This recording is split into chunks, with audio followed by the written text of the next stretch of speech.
Hi అండి, నేను మీ Soundarya. Welcome back to our channel. ఈరోజు వీడియోలో పల్లెటూరు పద్ధతిలో కాకరకాయ ఫ్రై ఎలా ప్రిపేర్ చేసుకోవాలో చూపించబోతున్నాను. ఈ కాకరకాయ ఫ్రైని చాలా తక్కువ ఇంగ్రీడియంట్స్ తోని ప్రిపేర్ చేసుకోవచ్చు. టేస్ట్ మాత్రం చాలా చాలా బాగుంటుంది.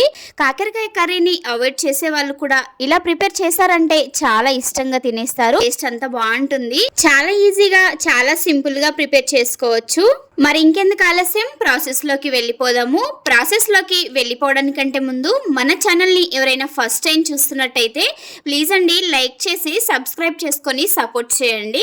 ఈ కాకరకాయ ఫ్రై కోసం నేనైతే ఇక్కడ ఒక 1/2 kg వరకు కాకరకాయల్ని తీసుకున్నాను. చూడండి, వీడియోలో చూపిస్తున్నాను. ఒక 1/2 kg వరకు కాకరకాయల్ని తీసుకున్నాను.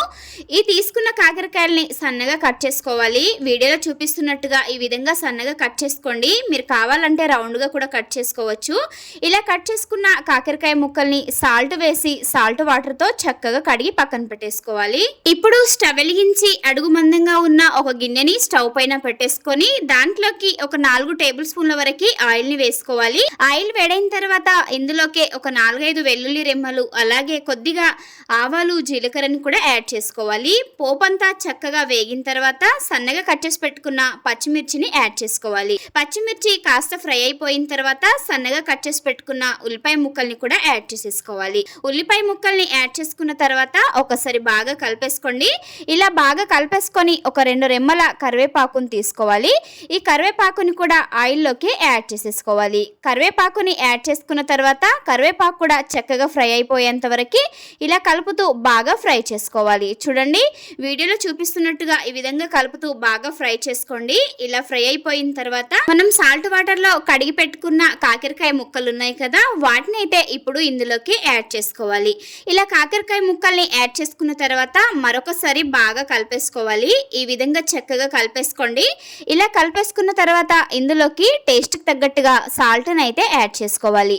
సాల్ట్ ని యాడ్ చేసుకున్న తర్వాత కలపకుండా దీనిపైన మూత పెట్టేసి ఒక 2 నుండి 3 నిమిషాల వరకు వదిలేయండి. 2 నిమిషాల తర్వాత మూత తీసి చూపిస్తున్నాను చూడండి. 2 నిమిషాల తర్వాత మూత తీసేసి మరొకసారి బాగా కలిపేసుకోవాలి. ఇలా బాగా కలిపేసుకొని మనము గ్యాస్ ని మీడియం ఫ్లేమ్ లో పెట్టి మనకు కాకరకాయ ముక్కలు అనేవి మంచి గోల్డెన్ బ్రౌన్ కలర్ లోకి ఫ్రై అయిపోయేంత వరకు చక్కగా ఫ్రై చేసుకోవాలి. మీడియం ఫ్లేమ్ లో పెట్టి ఫ్రై చేసుకోండి. కాకరకాయ ముక్కలు అనేవి ఈవెన్ గా ఫ్రై అవుతాయి.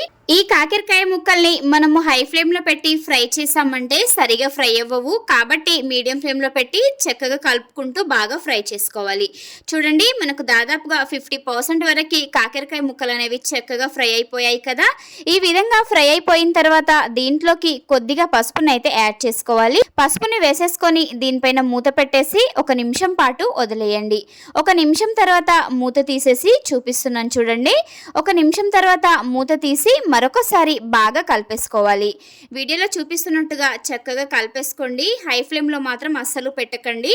మనకు కాకరకాయ ముక్కలు అనేవి చక్కగా ఫ్రై అయిపోయాయి. వీడియోలో చూపిస్తున్నాను చూడండి. ఇలా చక్కగా ఫ్రై అయిపోయిన తర్వాత ఇందులోకే సన్నగా కట్ చేసి పెట్టుకున్న టమాటా ముక్కల్ని అయితే యాడ్ చేసుకోవాలి. ఇలా టమాటా ముక్కల్ని యాడ్ చేసుకున్న తర్వాత మరొకసారి బాగా కలిపేసుకోండి. టమాటాల్ని ఒక 3-4 తీసుకోండి. అప్పుడే మనకు కాకరకాయ ఫ్రై అనేది టేస్ట్ చాలా బాగుంటుంది.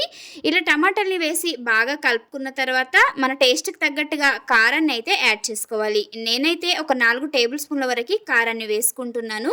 ఇలా కారాన్ని యాడ్ చేసుకున్న తర్వాత కలపకుండా దీనిపైన మూత పెట్టేసి మరొక 2 నిమిషాల పాటు ఉడికించుకోవాలి. 2 నిమిషాల తర్వాత మూత తీసేసి చూపిస్తున్నాను చూడండి. 2 నిమిషాల తర్వాత మూత తీసి మరొకసారి బాగా కలిపేసుకోండి. ఇలా బాగా కలిపేసుకొని గ్యాస్ ని లో ఫ్లేమ్ లో పెట్టేసుకోండి. లో ఫ్లేమ్ లో పెట్టేసుకొని టమాటాలు అనేవి మనకు చక్కగా మగ్గేంత వరకు ఇలా కలుపుతూ బాగా మగ్గించుకోవాలి.